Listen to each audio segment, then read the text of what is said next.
Hey everyone, welcome to the Pace Studio here in New York City. We are joined today by our friend Ron Pope. Thanks for coming in, Ron, playing for us today. Thanks for having me. I appreciate it. Yeah, it's our pleasure. So you got a new record. It's coming out this Friday on your own label, Brooklyn Basement.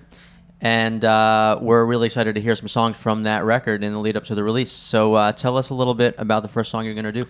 Well, the new album is called Work, and like you said, it comes out this Friday, August the 18th. And so this is the title track from the album, and it kind of follows me from when I was a young kid, a teenager, and started writing songs right about at the same period that, you're trying to figure out your life. I had a teacher who really didn't like me, and she told my mother not to send me to high school, to send me to trade school, because if I learned a trade, I might be able to stay out of prison, but otherwise, all bets were off. So it follows me from that moment, right about when I was starting to write songs, through working on a loading dock and, just trying to figure out how to build a life that I believed in, and all the way to being an adult and a professional musician. So here I am.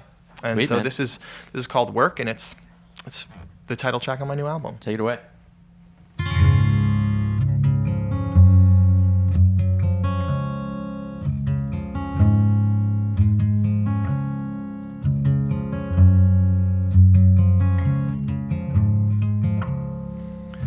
Carhartt jacket on, 5:30 a.m., feeling like the ace of spades. 15 years old, work till the sun comes, then I'm off to school again. Working my back as a young man taught me I'd rather work my mind. So we cop a little smoke and crack a couple jokes, just trying to learn to survive. I wanted to work to live, no, not just live to work. I had a pain deep in my bones beneath my t-shirt. Was a young man singing an old man's song, paying with my last dimes. But working to live beats living to work anytime.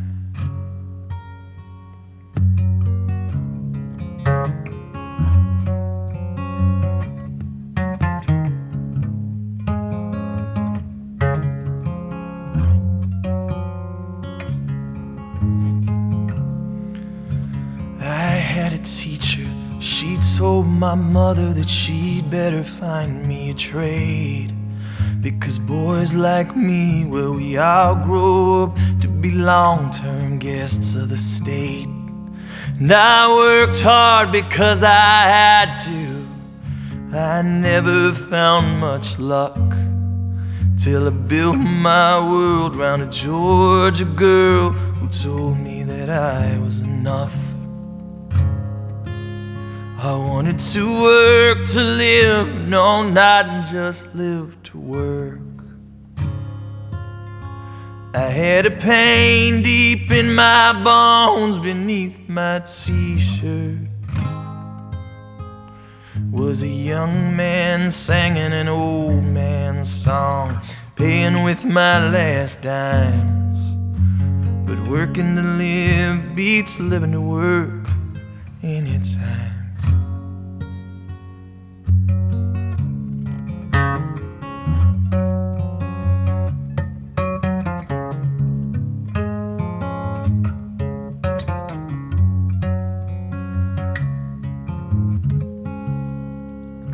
Sometimes at night I awake with a shiver, sweat soaking clean through my sheets.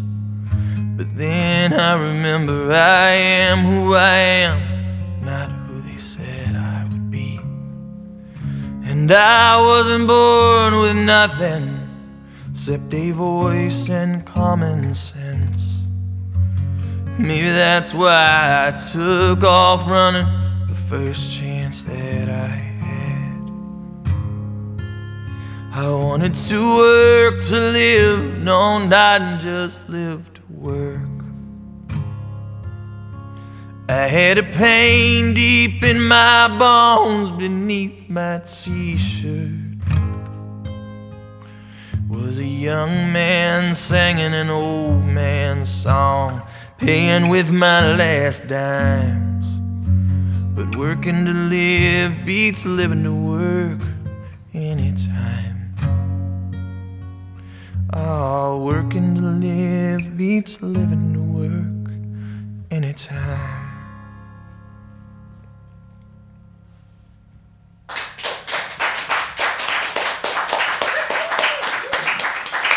Thank you, Ron. Thank you. So I wanted to ask about that song. It's the title track, and it's, you know, when it's a one-word album title and a one-word song title, you feel like that word really sort of evokes something for you. And I'm interested in the line, you know, working to live beats living to work anytime, and what that sort of concept means to you. You know, I was thinking about that phrase today, and I was thinking, like, I can't tell if I think of it that way or the other way. Like, what is working to live and living to work? I mean, what's the difference in your mind as you were growing up and becoming what you are now? I would say, you know, a lot of the people that I was working alongside that were working these hard physical jobs, it was their whole life. It consumed every part of them. They were either there working, or they were at a bar having a drink talking about it, or they were having, you know, it was a holiday and they were sitting at home and they were talking about how they didn't want to go back there. It was just all their lives. Every part of it was consumed by this. A lot of the people around me. And so, I mean, some people didn't mind it, but a lot of the guys that I was working with, it just took up every piece of them. So they worked like it was every part of them, you know, and it ate up all of the good parts of their lives too. And I watched this and I was like, man, you know, if I keep doing this, like if I stay here, then this could be me. Like I could be 50 years old standing in this exact same place. And I think that if you're cool with that, like if you're comfortable with it, then it's fine. But for me, I looked at these guys and I was like, man, I don't want to end up like that guy that's standing right next to me who is so unhappy about being here. So I wanted to find something to do with my time that made me feel like there was value in my work, and then when I was done with it, I could leave it and enjoy the rest of my life too. And I wasn't going to feel like I was wasting my time every day, because I think that's what was eating a lot of those guys up. It was just like, why am I here moving these boxes? Yeah. You know, what is the point of this? And it just ruined a lot of the rest of their time too. And so I guess standing next to those really salty dudes who hated their jobs, you know, shaped the rest of my life really. Yeah, I mean, you know, I was thinking, because I know that you're someone who takes a very active role in every part of your music, every part of your career. You release your own music. You know, you don't work with sort of publishers, or, you know, so it would seem like your work, you know, as great as it is, as artistic as you've been able to be, it would take up, like, you know, a lot of your time. You know, almost all of your time. Well, I would say the difference is, you know, people ask me a lot of the time, because we're so busy, if I have hobbies. And the best part about my job is that all the things that I really loved to do, my hobbies, became my job. You know, I was fascinated with the music business, and I was fascinated with playing music and practicing and making records and all these things that are now each little parts of my job. And because of that, when I'm done with my work, I don't have to do anything else stressful or anything. You know, it's like I do my, you know, I have to do business. You know, I'm in the music business, unfortunately. I wanted to just be in the music, Yeah. but to survive in the music business, I had to be in the business too.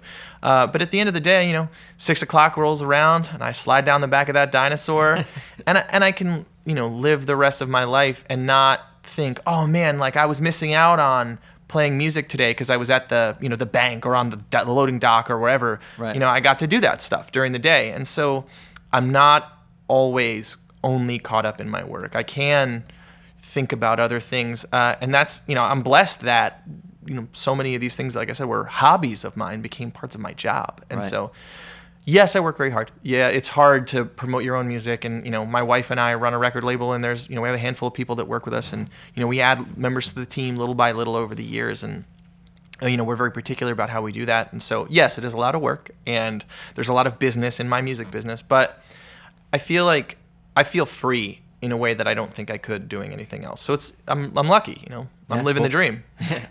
So tell us about this next one you're going to do from the new record. So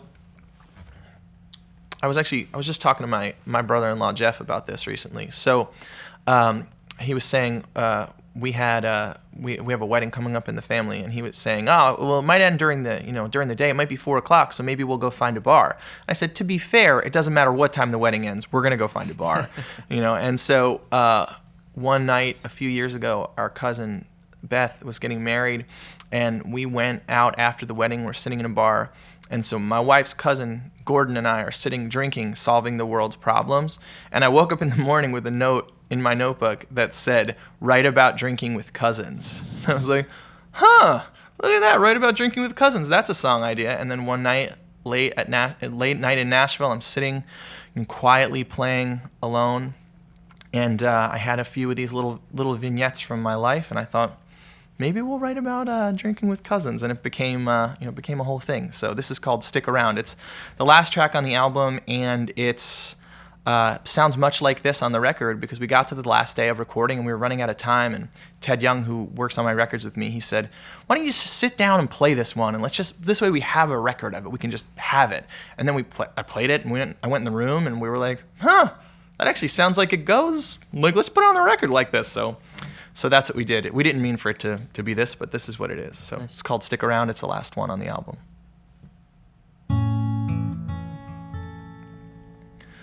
I wanna kiss you till your suntan ends and the snow falls hard. I wanna come to you if I get out of jail. I wanna drink with all your cousins even though they are insane. Wanna call them up and ask them to post bail. If we got everything we wanted, we just want something else. If we found out this house was haunted, well, we're not moving now. And if I sound just like my father, well, you figured me out. And if that's alright with you, baby, I will stick around. I wanna treat you in the way I wish that you would treat yourself.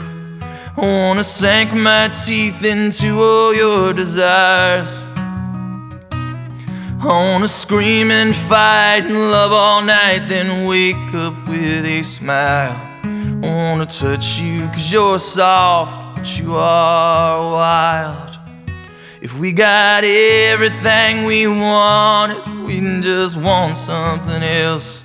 If we found out this house was haunted, well, we're not moving now. And if I sound just like my father, well, you figured me out. And if that's alright with you, baby, I will stick around.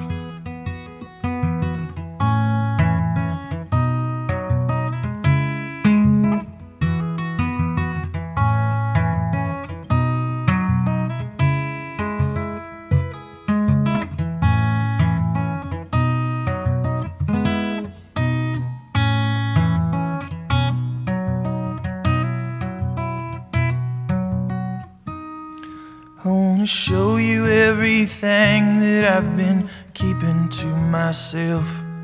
I wanna let you see the ugly parts I hide.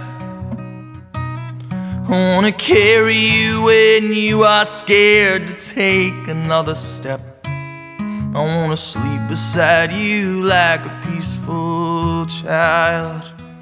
If we got everything we wanted, we just want something else. If we found out this house was haunted, well, we're not moving now. And if I sound just like my father, well, you figured me out. And if that's alright with you, baby, I will stick around. And if that's alright with you, baby, I will stick around.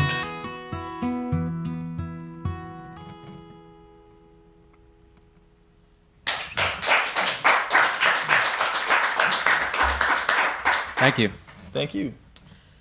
So, we were talking before about your business in the record business, and I know that you're someone who has recorded independently for years now, several albums, and you've done it. You've managed to do it sort of outside the awning of the record industry or labels. Sort of embraced a lot of streaming music, directing right to the fans. So, that is still sort of new territory. And what I was wondering as I was reading about that is, what are the hurdles left that you've found where, like, the labels or the industry as we know it conventionally just won't let a person like you do what you want to do, need to do? I mean, have there been fences that have been thrown up in your way that are just really difficult to get over? So realistically, at this point in the history of recorded music, the only thing that's left is access to major media in a meaningful way. Like when Rihanna releases a recording, even if you're not consuming Rihanna records on purpose, you know that there's a new record. Like, a truck driver from Des Moines could hear Umbrella in a pharmacy, and he knows that that's an old Rihanna song because everybody is exposed to it. They do global saturation of major media. And so you've never seen an independent artist become a household name. Like if somebody pitches that an independent artist is breaking through, they're not truly independent. They're using some facet of the mechanics of a major label, and you can't get on the radio without that. You can't, really saturate major media on a global scale without that. And so that's the major thing. You're never going to see, or you haven't seen yet, someone go all the way up to the tippy top of the mountain and become, an iconic artist at the highest level and a household name in a truly independent sense. Do you think that's the direction we're headed, or there will always be a bump in the road? I think that it would certainly be challenging. Like even if you had unlimited money, and even if you could hire whoever you'd like, on some level, it has to do with relationships. Like if you've been working in the music business for 30 years, well, 30 years worth of people in the music business. And I think that that's really the major hurdle. It's, as an independent artist, you have to start from nothing. Every relationship that we create is brand new because we're one thing. It's a small group of people. It's not, we didn't put out records by Bruce Springsteen in 1984. That this is something that we've started in the last decade and built piece by piece and relationship by relationship. And so I would say that's it. I don't think it's any kind of like nefarious, plot on behalf of the conventional music industry to keep us down. I know it's certainly, we're like the harbingers of doom for them on some level because we're the future. We're lean and mean and small, and we can make changes and choices and embrace things that they have to be afraid of because they're so big. It takes a long time to turn a really big boat. Yeah, right. And we're just a quick little speedster over here. And so have you seen sort of a ceiling coming at any point? That was sort of my curiosity and thinking, like, how am I going to crack that? Every time that we reach a place that is the farthest that any truly independent artist has gone, I just kind of keep bumping against the ceiling with my back until it moves. It's luckily I would say I'm sitting on my wife's shoulders because she is my manager and runs a label and she directs the business. But between us and all the people that we have supporting us, we're like a pyramid of cheerleaders bumping against the ceiling. Like there's a bunch of people on the bottom level, and then I'm sitting on her shoulders and I'm banging against it. And so we've put together a great team of people that all have a singular vision and it's pointed in the right direction. And so, like if you would have told me a few years ago when I started out on Spotify that we would get to a place where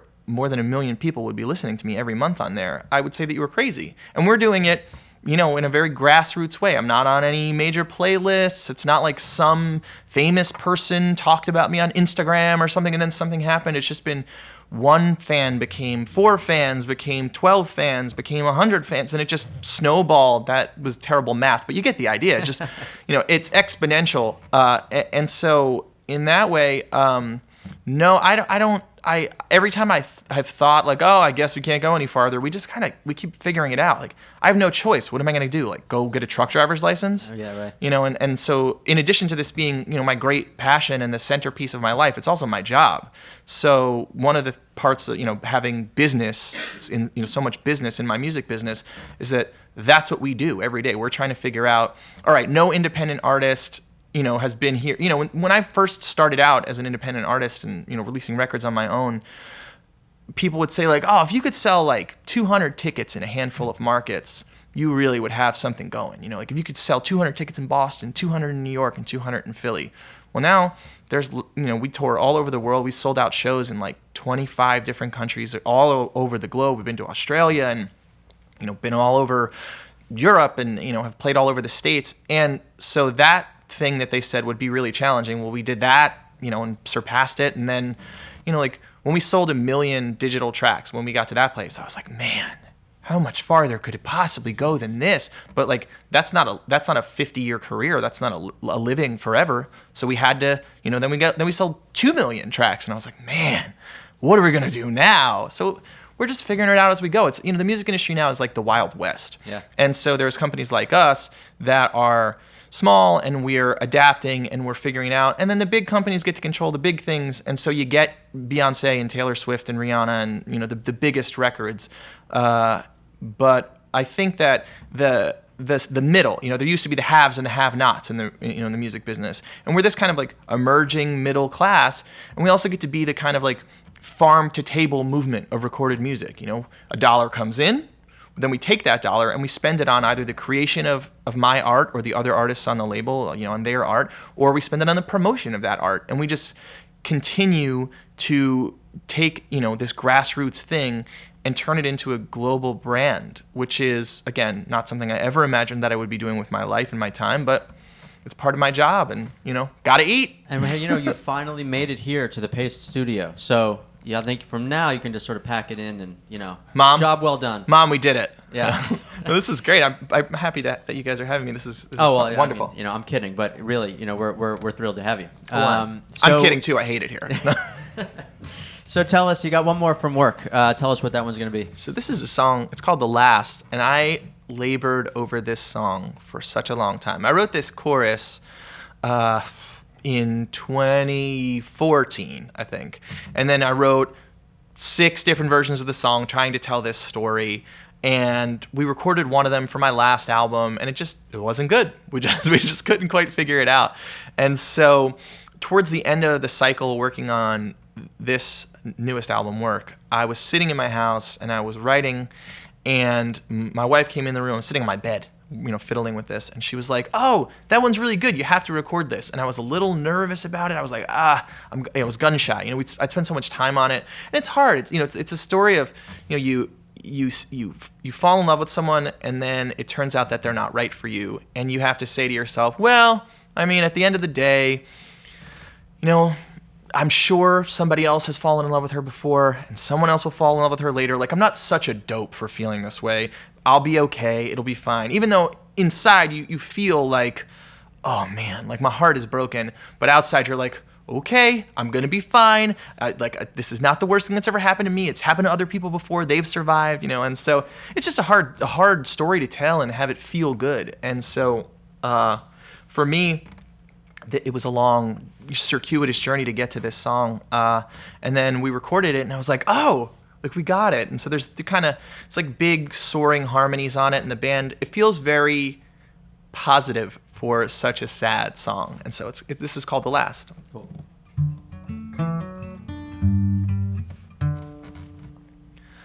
I was not the first to love her, and I will not be the last.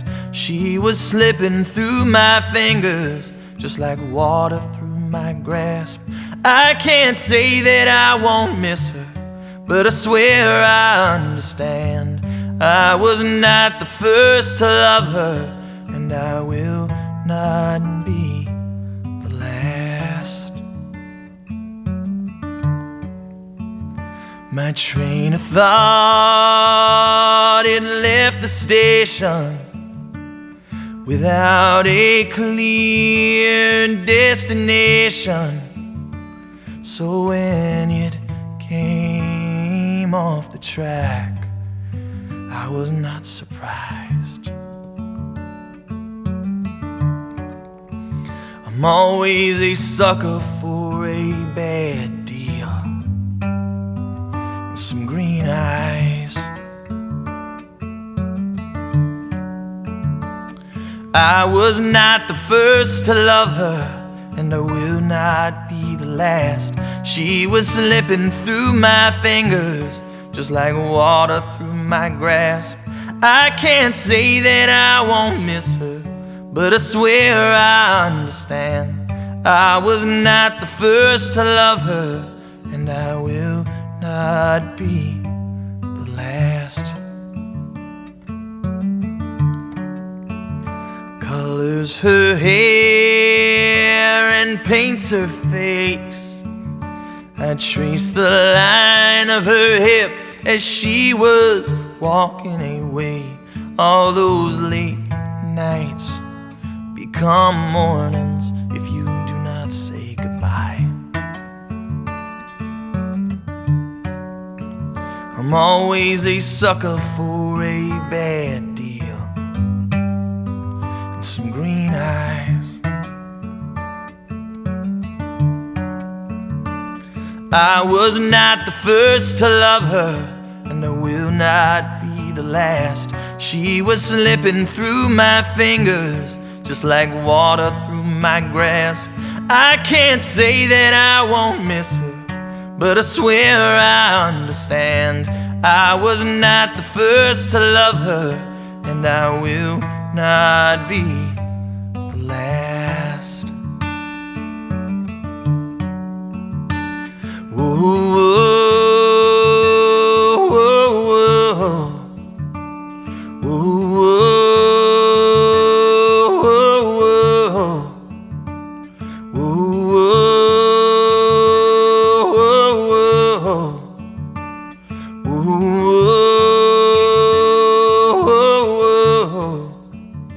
I'm not too young, but I'm not too old yet. I never learn, but I never forget. I ain't got much, but I got enough, so I don't really mind. I'm always a sucker for a bad deal and some green eyes. I was not the first to love her, and I will not be the last. She was slipping through my fingers, just like water through my grasp. I can't say that I won't miss her, but I swear I understand. I was not the first to love her, and I will not be the last.